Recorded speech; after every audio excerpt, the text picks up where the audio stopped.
कहानी का शीर्षक कश्मकश भाग 3। विशाल उस टैक्सी का पीछा करने लगा जिसमें वो लड़की बैठी थी। टैक्सी का पीछा करते हुए उसने टैक्सी का नंबर नोट कर लिया था। जैसे जैसे विशाल ने टैक्सी वाले का पता लगाया और टैक्सी वाले से पूछताछ किया, पर टैक्सी वाला ज़्यादा कुछ बता नहीं पाया।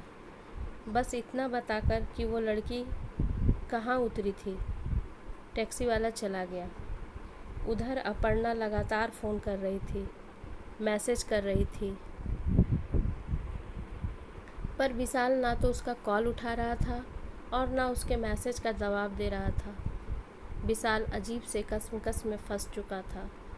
इस उधेड़-बुन में लगा था कि कुछ तो सच्चाई है, नहीं तो मुझे देखकर वहाँ से चली क्यों जाती। विशाल वापस होटल आ गया और अब सिर्फ उसका एक ही ध्येय था, उस लड़की का पता लगाना। अपर्णा का बार बार फ़ोन आने से विशाल परेशान हो गया था कि आखिर नहीं लौटने का क्या कारण बताए। यह सोच उसने अपना फ़ोन स्विच ऑफ कर लिया था। उधर रात को विशाल के पिताजी को हार्ट अटैक आया। अपर्णा लगातार फ़ोन कर रही थी, लेकिन विशाल का फ़ोन स्विच ऑफ ही था। अपर्णा अपने मायके फ़ोन लगाई और अपने पापा भाई की मदद से विशाल के पिताजी को अस्पताल में भर्ती करवाई। विशाल की माँ पूछती विशाल के बारे में तो अपर्णा उन लोगों से झूठ बोल देती, माँ ये बहुत ज़रूरी काम में फंस गए हैं। ये नहीं है तो क्या हुआ, आप बिल्कुल चिंता मत कीजिए, मैं हूँ ना। अपर्णा दिन रात में एक बार विशाल को फ़ोन ज़रूर लगाती, लेकिन फ़ोन स्विच ऑफ ही आ रहा था। अपर्णा पूरी ईमानदारी और सेवा भाव से विशाल के माता पिता का देखभाल कर रही थी। उसके पिताजी को हार्ट अटैक आने के कारण उसकी माँ भी बहुत परेशान थी। इस परिस्थिति में विशाल के मित्रों ने भी अपर्णा का साथ दिया। विशाल के मित्र भी परेशान थे कि ऑफिस का काम तो कब का समाप्त हो गया, आखिर विशाल कहाँ है और क्यों। लगभग 10 दिन के बाद विशाल के पिताजी हॉस्पिटल से घर आ गए। विशाल के बारे में पूछे। अपर्णा भी झूठ बोलते बोलते थक चुकी थी, लेकिन डॉक्टर ने बोल रखा था कि उन्हें किसी प्रकार का सदमा नहीं पहुँचे। करण बात संभालते हुए बोला, अंकल मैं जा रहा हूँ कोलकाता, अब उसका बाकी बचा काम मैं देख लूँगा और उसे जल्द से जल्द वापस भेज दूँगा।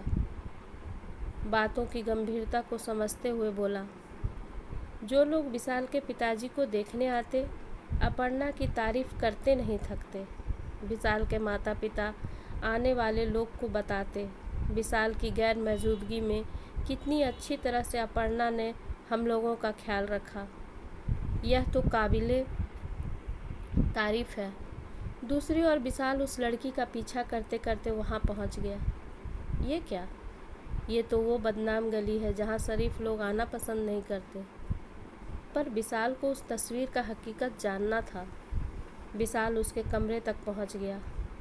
वो लड़की विशाल को सामने देखकर अपना नज़र झुकाए खड़ी हो गई। विशाल का मन बेचैन। विशाल चीखते हुए बोला, कुछ बताओगी। वो लड़की बोलना शुरू की, मेरा नाम अर्पिता है, मैं अपर्णा की बड़ी बहन। यह सुनकर विशाल के होश उड़ गया। फिर पूछा, तुम यहाँ कैसे पहुँची। अर्पिता आगे बताना शुरू की, वो मैं जिस लड़का से प्यार करती थी, जिसके लिए अपने घर बार छोड़ दी, वही लड़का यहाँ कुछ पैसों के लिए मुझे बेच गया। अर्पिता बोलते बोलते रोने लगी। विशाल बोला, तो फिर तुम वापस क्यों नहीं गई। अर्पिता बोली, अब मैं किस मुंह से घर वापस जाऊं। जिस तरह मैं शादी के दिन घर छोड़कर निकल आई, मैंने यह भी नहीं सोचा कि उसके बाद क्या होगा। विशाल बोला, मैं बताता हूँ उसके बाद क्या हुआ। तुम्हारे आने के बाद अपर्णा तुम्हारी छोटी बहन से मेरी शादी कर दी गई।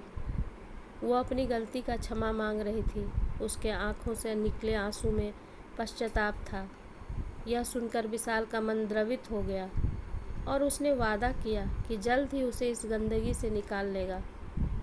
विशाल जब कोलकाता से घर के लिए निकला तो रास्ते भर अर्पिता के बारे में सोच रहा था कि उसकी गलती का सज़ा उसे मिल चुका है। अब उसे मैं यहाँ नहीं रहने दूँगा। घर पहुँचकर पूछूँगा मुझे क्यों धोखे में रखा गया। अपने माता पिता से भी, अपर्णा और उसके परिवार वालों से भी, ऐसा उन्होंने मेरे साथ क्यों किया। अगर कोई घटना घटी ही थी तो मुझे क्यों नहीं बताया गया। आखिर मेरी ज़िंदगी का सवाल था। इन्हीं सब सवालों के साथ विशाल घर पहुंचा। पर जैसे ही घर पहुंचा, घर का नज़ारा कुछ और ही था। उसे अपने पिताजी के बीमार होने और अपर्णा किस तरह से उन लोगों को संभाली का पता चला। विशाल के नज़रों में अपर्णा का इज्जत बढ़ गया।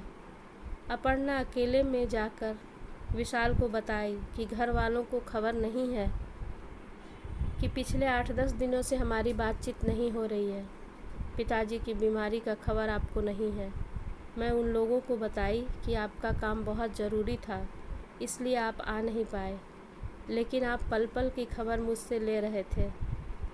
तभी विशाल की माँ कमरे में प्रवेश की और विशाल के सीने से लगते हुए फपक फपक कर रो पड़ी। रोते हुए अपर्णा के बारे में बता रही थी कि इतना हिम्मत से मुझे और पिताजी को संभाली। विशाल कृतज्ञता भरी नज़रों से अपर्णा को देख रहा था। विशाल अपने माता पिता से बातें करके रात को लगभग 10-11 बजे कमरे में पहुंचा तो अपर्णा सो चुकी थी। विशाल उसे एकटक निहार रहा था, सोच रहा था कि मैं किस कश्मकश में फंस गया हूँ। धन्यवाद दोस्तों। अगर आपको मेरी कहानी पसंद आए तो कृपया लाइक करें, सब्सक्राइब करें।